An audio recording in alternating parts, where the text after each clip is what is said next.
അതോടൊപ്പം 2 മാസങ്ങളിലായിട്ടാണ് എന്നോട് ഈ ഇത് പറഞ്ഞിട്ടുള്ളത്. ഇങ്ങനെ ആംഗലേയ സാഹിത്യത്തെ കുറിച്ച് പറഞ്ഞത്. ഇന്ത്യൻ റൈറ്റേഴ്സ് ഇൻ ഇംഗ്ലീഷാണ് പറഞ്ഞിരുന്നത്. അപ്പൊ കമലാദാസിന്റെ കഴിഞ്ഞ സെക്കൻഡ് സാറ്റർഡേ പരിചയപ്പെടുത്തി ഞാൻ പഠിപ്പിച്ചുകൊണ്ടിരിക്കുകയാണ്. അപ്പം എനിക്ക് അങ്ങനെ നമുക്ക് പ്രിപ്പയർ ചെയ്യാനുള്ള സമയം കിട്ടില്ല. അന്ന് PG പഠിക്കുന്ന സമയത്ത് ഞങ്ങളുടെ ഒന്നും കാലത്ത് അരുന്ധതി റോയി അത്ര ആക്റ്റീവായിട്ടുള്ളൊരു റൈറ്റർ അല്ല. 1997 അവർക്ക് ബുക്കർ പ്രൈസ് കിട്ടുന്നത്. ആ സമയത്ത് ഞാൻ PG കഴിഞ്ഞ് കുറച്ച് കഴിഞ്ഞിട്ടുണ്ട്, 3 or 4 years ബാക്ക്. അതിനുശേഷമാണ് ഞാൻ B.Ed ചെയ്യുന്നത്. അതിനുശേഷമാണ് സെറ്റ് എടുത്തതും രണ്ടാമത്തെ ഒരു PG എടുത്തതൊക്കെ. അപ്പം ആ സമയത്താണ് അവർക്കത് കിട്ടുന്നത്, എൻ്റെ B.Ed സമയത്ത്. അല്ല അത് നമുക്കത് നിങ്ങൾക്കൊന്നും ഓർമ്മയുണ്ടാവില്ല, നിങ്ങൾ ചിലപ്പോൾ ജനിച്ചിട്ടുണ്ടാവും, സംശയമാണ് ഉണ്ടാവില്ല.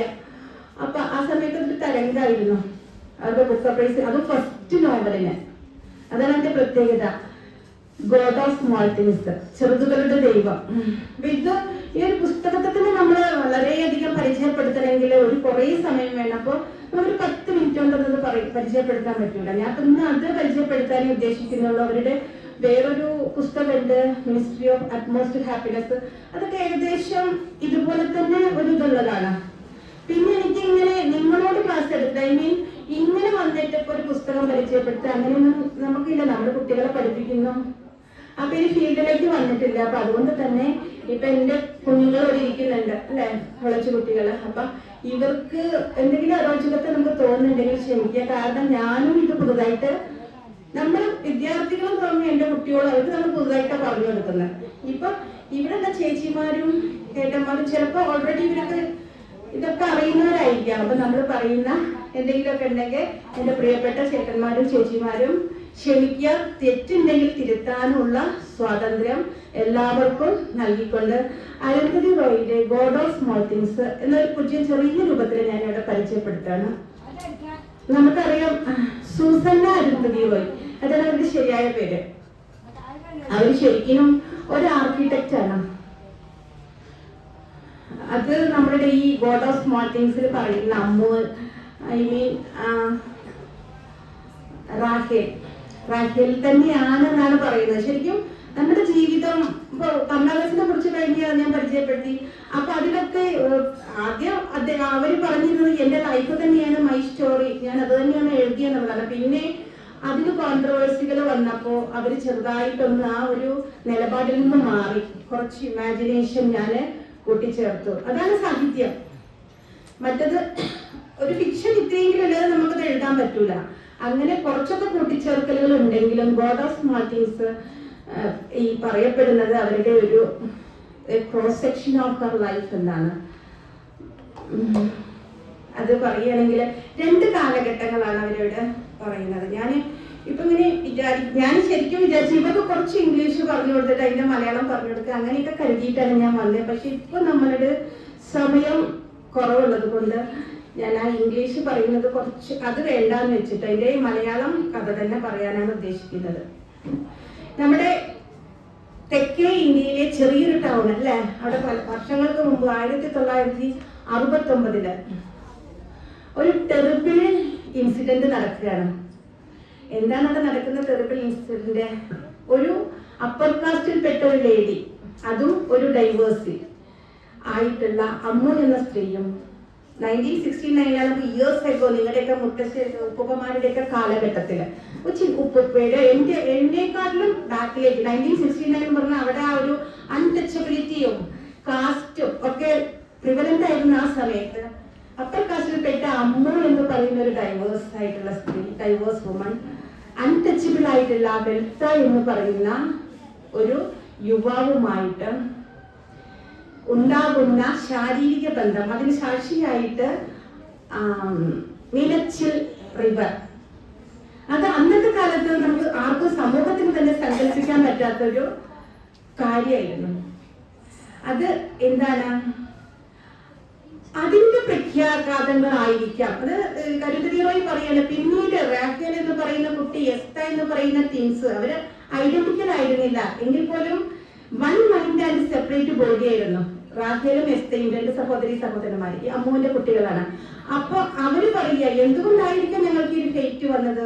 ഒന്നുകില് അമ്മയുടെ ഈ ഒരു ഐ മീൻ വഴിവിട്ട ഒരു കണക്ഷൻ കൊണ്ടോ അതോ ഇവർക്ക് പിന്നീട് ഉണ്ടാകുന്ന ഒരുപാട് കോൺസിക്വൻസസ് ഉണ്ട്. ഇപ്പൊ എസ്തയുടെ കാര്യത്തില് പറയുകയാണെങ്കിൽ അത് പറയുന്നതിന് മുമ്പ് നമുക്ക് എവിടത്തേക്ക് പറയാം. എന്നിട്ട് അവര് ആ ഒരു ഇൻസിഡന്റിന് ശേഷം അമ്മ അതിനുശേഷം ഉണ്ടാകുന്ന കാലഘട്ടങ്ങളാണ് പിന്നീട് നമ്മള് 93 വരുന്നു. അങ്ങനെ 69, 93, 69, 90 ഈ കാലഘട്ടങ്ങളുടെ ഒരു അങ്ങോട്ടും ഇങ്ങോട്ടും മാറിയിട്ടുള്ള കഥയാണ് നമ്മളിവിടെ ഈ ഒരു ഗോഡ് ഓഫ് സ്മോൾ തിങ്സിൽ നമ്മൾക്ക് കാണാൻ സാധിക്കുന്നത്.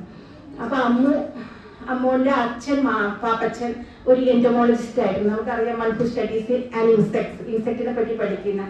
അമ്മച്ചിയുടെ പേര് മാമച്ചി. അത് അന്നത്തെ ഒരു നമ്മളുണ്ടല്ലോ അപ്പച്ചൻ അപ്പച്ചി എന്ന് പറയുന്നത്. മാമച്ചിയാണ് അവിടെ കഥാപാത്രങ്ങൾ അമ്മുവിന്റെ. അപ്പൊ ഈ അപ്പച്ചൻ പാപ്പച്ചൻ പലപ്പോഴും മാമച്ചിയെ അടിക്കാറുണ്ട്. അതൊക്കെയാണ് ഈ അമ്മ കണ്ടു വളരുന്നത്. മാമച്ചി എന്ന് പറഞ്ഞാൽ ബ്ലൈൻഡ് ആയിരുന്നു. അതിനൊക്കെ പുറമെ ഇവരൊരു സിറിയൻ കാത്തലിക് ഫാമിലി ആയിരുന്നു. ആ സിറിയൻ കാത്തലിക് ഫാമിലി എന്ന കത്തോലിക്കരുടെ ഇടയിൽ അവർ വലിയ ദൈവങ്ങളെ പോലെ കരുതുന്ന ഒരു സൊസൈറ്റി ആയിരുന്നു അന്നുണ്ടായിരുന്നത്, സുറിയാനികളായിരുന്നു. അപ്പൊ അതുകൊണ്ട് തന്നെ അവർക്ക് അൺടച്ചബിളിനോട് കുറച്ചൊരു ചെറിയ ഒരു അകറ്റി നിർത്തുന്ന ഒരു ടെൻഡൻസി ഉണ്ടായിരുന്നു. ഈ സമയത്ത് ഇവിടെ അവർക്കൊരു ആന്റി ഉണ്ട്, ബേബി കൊച്ചമ്മ, അതായത് പാപ്പച്ചിയുടെ ബ്രദർ. ഇവര് ശരിക്കും ഈ ഒരു നോവലിൽ ഒരു വില്ലനായിട്ടാണ് കാണുന്നത്. എന്ത് പറഞ്ഞാൽ ഇവര് അമ്മൂനെയും കുട്ടികളെയും എങ്ങനെയും അകറ്റണം ഈ വീട്ടിൽ നിന്നും. ഒരു റോയൽ അരിസ്റ്റോക്രാറ്റിക് ഫാമിലി ആയിരുന്നു. തിരുവിതാംകൂറിലെ ഒരു അയ്മനം തറവാട്ടിലെ റോയൽ അരിസ്റ്റോക്രാറ്റിക് ഫാമിലി ആയിരുന്നു. അപ്പൊ അതുകൊണ്ട് തന്നെ ഇവര് ഈ ബേബി കൊച്ചമ്മ എന്ന് പറയുന്ന അന്നത്തെ കാലത്ത് യൂറോപ്പിൽ പോയി പഠിച്ചിട്ടുണ്ട്. ഇവരുടെ ഇപ്പൊ ചാക്കോ എന്ന് പറയുന്ന അമ്മുവിന്റെ ബ്രദറും പിന്നെ യൂറോപ്പിലാണ് പോയി പഠിച്ചത്. ചാക്കോ അവിടെ വെച്ചിട്ട് ചാക്കോ ഒരു പെൺകുട്ടിയെ ഇഷ്ടപ്പെടുന്ന ഒരു വെയിട്രസിനെ അവിടെയുള്ള മാർഗരറ്റ് എന്ന് പറയുന്ന സ്ത്രീയെ പരിചയപ്പെടുന്നു, കല്യാണം കഴിക്കുന്നു. അങ്ങനെ അവർക്കൊരു കുട്ടി ഉണ്ടാകുന്നു, സോഫി മോള്. ഈ സോഫി മോളും ഈ ഇതിലെ ഒരു മെയിൻ കഥാപാത്രമാണ്. അങ്ങനെ അമ്മുവിനും ഇതുപോലെ തന്നെ ഒരു കല്യാണം കഴിക്കുന്നു. അവിടെ വെച്ചിട്ട് അവർക്ക് ബാബ എന്ന് പറയുന്ന ഒരു ബിസിനസ്മാനെ കല്യാണം കഴിക്കുന്നു. പക്ഷെ ഈ ബാബ നല്ല സ്വഭാവം എന്ന് വിചാരിച്ചിട്ടാണ് കല്യാണം കഴിക്കുന്നത്. പക്ഷെ മനസ്സിലാവുന്നു ഇയാളൊരു വില്ലനാണ്. പലപ്പോഴും ഇദ്ദേഹം തന്റെ ബോസിന് വേണ്ടിയിട്ട് ഈ അമ്മുവിനെ വിൽക്കാൻ വരെ തയ്യാറാവുന്ന ഘട്ടത്തിൽ അമ്മു ഷില്ലോങ്ങിൽ നിന്നും നാട്ടിലേക്ക് എത്തുകയാണ്, സ്വന്തം വീട്ടിലേക്ക്. പക്ഷെ ഇവരെ എന്റർടൈൻ ചെയ്യുന്നില്ല ഈ ബേബി കൊച്ചമ്മ. എങ്ങനെയെങ്കിലും ഇവരെ ഇരുന്ന് പറഞ്ഞയക്കണം. അപ്പൊ ഇവർ 2 കുട്ടികളുടെ ടിൻസ് ആയിട്ട് എസ്തയും റാഹേലും. ഇവർ നല്ല ഐക്യത്തിലുള്ള 2 കുട്ടികളാണ്. അങ്ങനെ ഇവിടെ താമസിക്കുന്ന സമയത്താണ് യൂറോപ്പിൽ നിന്ന് മാർഗരറ്റ് ഡൈവേഴ്സ് ചെയ്യാണ് ഈ ചാക്കോ എന്ന് പറയുന്ന അമ്മുവിന്റെ ബ്രദറിനെ. അപ്പൊ അങ്ങനെ ചാക്കോ വീട്ടിലേക്ക് വരുന്നു. പിന്നെ ഒരുപാട് വർഷങ്ങൾക്ക് ശേഷം ഈ ചാക്കോയുടെ മോള് സോഫി മാർഗരറ്റിന്റെ സെക്കൻഡ് ഹസ്ബൻഡ് ജോ മരിച്ചു പോവുകയാണ്. അപ്പൊ ഇവര് സ്വന്തം വീട്ടിലേക്ക് വരിക. കുട്ടിക്ക് അച്ഛനെ കാണണമെന്ന് പറയുമ്പോ അങ്ങനെ വീട്ടിലേക്ക് വരുമ്പോ അവിടെ വെച്ചിട്ട് ആ വീട്ടിലേക്ക് വരുന്ന സമയത്ത് ഇവര് ഒരു റോയൽ ഫാമിലി ആണല്ലോ. അപ്പൊ ഒരു കാറിൽ എയർപോർട്ടിലേക്ക് പോകുകയാണ് കൊണ്ടുവരാൻ വേണ്ടിയിട്ട്. അപ്പൊ അന്ന് ഈ ചാക്കോക്ക് ട്രഡീഷണൽ ആയിട്ട് ഇവർക്കൊരു പിക്കൽ ഫാക്ടറി ഉണ്ട്, പിക്കിൾ പ്രിസർവൻസ് ഫാക്ടറി. പലപ്പോഴും പറയുന്നത് ഈ pickle preservance of tradition, caste, belief, ഇതിനൊക്കെ സിമ്പിൾ ആയിട്ട് ഇവിടെ അരുന്ധതി റോയി ഈ പിക്കിൾ ഫാക്ടറിയെ സിംബലൈസ് ചെയ്യുന്നുണ്ട്. അപ്പൊ അങ്ങനെ ഈ പിക്കിൾ ഫാക്ടറിയിലെ ഓണറാണ് ഇവിടെ നമ്മളുടെ ജോ. ഇപ്പോഴത്തെ ഓണർ ചാക്കോ മകൻ. ഇവര് അമ്മു, ചാക്കോ, എസ്ത, റാഹേൽ, ബേബി കൊച്ചമ്മ, ഇവർ 5 പേരും കൂടെ കാറിൽ പോവുകയാണ് അവരെ കൊണ്ടുവരാൻ വേണ്ടിയിട്ട്. ആ സമയത്ത് ഇവിടെ തിരുവിതാംകൂറിൽ വെച്ചിട്ട് ഒരു കമ്മ്യൂണിസ്റ്റ് ഒരു പ്രൊസഷൻ, കമ്മ്യൂണിസ്റ്റ് അങ്ങനെ നന്നായിക്കൊണ്ടിരിക്കുന്ന സമയമാണ്. ഇവിടെ കേരളം ഭരിക്കുന്നത് കമ്മ്യൂണിസ്റ്റുകാരാണ്. ബംഗാളിലെ നെക്സലിസം ഉണ്ടായിട്ടുള്ള ഒരു കാലഘട്ടമാണ്. ആ കാലഘട്ടത്തിൽ നെക്സലിസത്തിന്റെ ചെറിയൊരു ബ്രാഞ്ച് കേരളത്തിലേക്ക് വരുന്ന സമയത്ത് വലിയ ട്രേഡ് യൂണിയനുകളുടെയൊക്കെ ഒരു അതിപ്രസരം. ആ സമയത്ത് അവിടെ വെച്ചിട്ട് ഇവര് വണ്ടി തടഞ്ഞവരുടെ കൂട്ടത്തില് ബേബി കൊച്ചമ്മയെ കൊണ്ട് അവരുടെ കൊടി ഉയർത്തിക്കെട്ടാൻ പ്രേരിപ്പിക്കുകയാണ് ഈ ട്രേഡ് യൂണിയൻ ലേബേഴ്സ്. അവിടെ വെച്ചിട്ട് ഇവരൊരാളെ കാണുന്നു, വെളുത്ത എന്ന് പറയുന്ന ആൾ. ആ വെളുത്ത എന്ന് പറയുന്നത് ബേബി കൊച്ചമ്മയുടെ ഫാക്ടറിയിലെ, അതായത് ചാക്കോയുടെ പിക്കിൾ ഫാക്ടറിയിലെ അൺടച്ചബിൾ ആയിട്ടുള്ള ഒരു ലേബറാണ്. അപ്പൊ ഇവര് വിചാരിക്കണം ഇയാൾ ഇനി ഞങ്ങൾക്കെതിരായിട്ട്, ഞങ്ങളുടെ ഫാക്ടറിക്കെതിരായിട്ട് തിരിയാൻ സാധ്യതയുണ്ടെന്ന് അവര് നോട്ടിട്ട് വെച്ചു. അത് ഒരു വഴിക്ക് നിൽക്കുമ്പോ അന്ന് രാത്രി അവർക്ക് ഈ ബ്ലോക്ക് കാരണം പോകാൻ പറ്റുന്നില്ല. അപ്പൊ അവര് റൂം വാടകയ്ക്ക് എടുക്കുന്നു. ഒരു റൂമില് വാടകയ്ക്ക് ആ സമയം അവർ താമസിക്കുന്ന സിനിമ കാണാൻ പോകുന്നു. സിനിമ കാണുമ്പോൾ സൗണ്ടിൽ നിന്ന് കുട്ടികള് ആംഗ്ലോ ഇന്ത്യൻ കുട്ടികളായതുകൊണ്ട് അവർക്ക് അവർ യൂറോപ്യൻ സ്റ്റൈലിലാണ് ഡ്രസ്സൊക്കെ ചെയ്യുക. ഈ ബേബി കൊച്ചമ്മ വരെ വളരെ റോയലായിട്ടാണ് അവർ ജീവിക്കുന്നത്.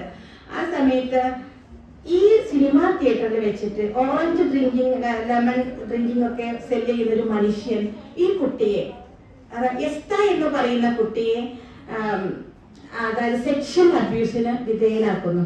7 വയസ്സുള്ള 7 years ആണ് റാഖേൽ, അമ്മുവിന്റെ കുട്ടി മകനെ വിധേയനാക്കുമ്പോ ഈ കുട്ടിക്ക് അതെന്താന്ന് അറിയുന്നില്ല. അപ്പൊ ഒരു മാസ്റ്റർ പേഷ് അതങ്ങനെ പറയുന്നുണ്ട്, അതിന് മാസ്റ്റർ പേറ്റഡ് അതിന് വിധേയനാക്കുമ്പോൾ കുട്ടിക്ക് അത് എന്താന്ന് അറിയാതെ കുട്ടി ഇങ്ങനെ പിന്നീട് തിരിച്ചു വരുന്ന റാഖേല് പൊട്ടൊഴിക്കാൻ പോയി തിരിച്ചു വരുന്ന എസ്ത ആൺകുട്ടി, അവനെ പിന്നീട് അവന്റെ മാറ്റം റാഖേൽ ശ്രദ്ധിക്കുന്നുണ്ട്.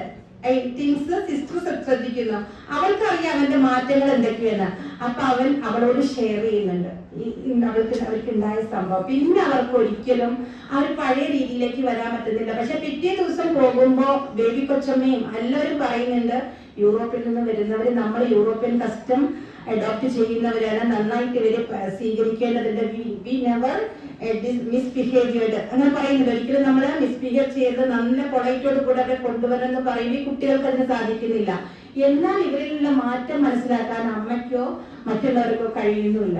അങ്ങനെ ആ കുട്ടിയുടെ കോൺഫ്ലിക്റ്റ്, എസ്തയ്ക്കുണ്ടായിട്ടുള്ള മാനസിക വിഭ്രാന്തി അവന്റെ അവസാനം വരെ, അതായത് എപ്പോഴും പിന്നെ കൈ കഴുകണം.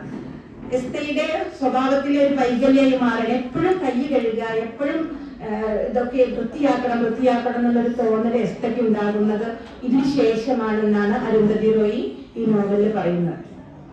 അങ്ങനെ അവര് സോഫി മോളെയും അമ്മയെയും കൊണ്ടുവരുന്നു. അങ്ങനെ ഇവര് അപ്പോഴത്തേക്കും ഇവിടെ നാട്ടിലെത്തി. ഇനി വേറൊരു ഇൻസിഡന്റ് ഇവിടെ ഉണ്ടാകുന്നു. വെളുത്തയും അമ്മോട് പിന്നീട് മനസ്സിലാവുക, ഈ വെളുത്ത എന്ന് പറയുന്ന അൺടച്ചബിൾ മാൻ ഒരു വളരെ ടാലന്റഡ് ആണ്, പാട്ടുപാടാനും നമുക്ക് കണ്ടാൽ നമുക്ക് അവർക്ക് ഇഷ്ടപ്പെട്ടു. അപ്പൊ അവൾക്ക് മനസ്സിലാകുകയാണ്, ഞാൻ ഇപ്പോഴും ഒരു സ്ത്രീയാണെന്നും ഐ വാണ്ട് സെക്സ് എന്നൊക്കെ മനസ്സിലായിട്ട് ഇദ്ദേഹത്തോട് അവളുടെ ആ ഒരു അഭിനിവേശം ഉണ്ടാവുകയും അങ്ങനെ അവര് അടുക്കുന്നു. ആ അടുക്കുന്നതാണ് നമ്മളവിടെ ഈ മീനച്ചില് കാണുന്ന കാഴ്ച. ഞാൻ ഫസ്റ്റ് പറഞ്ഞൊരു സീൻ അതാണ്.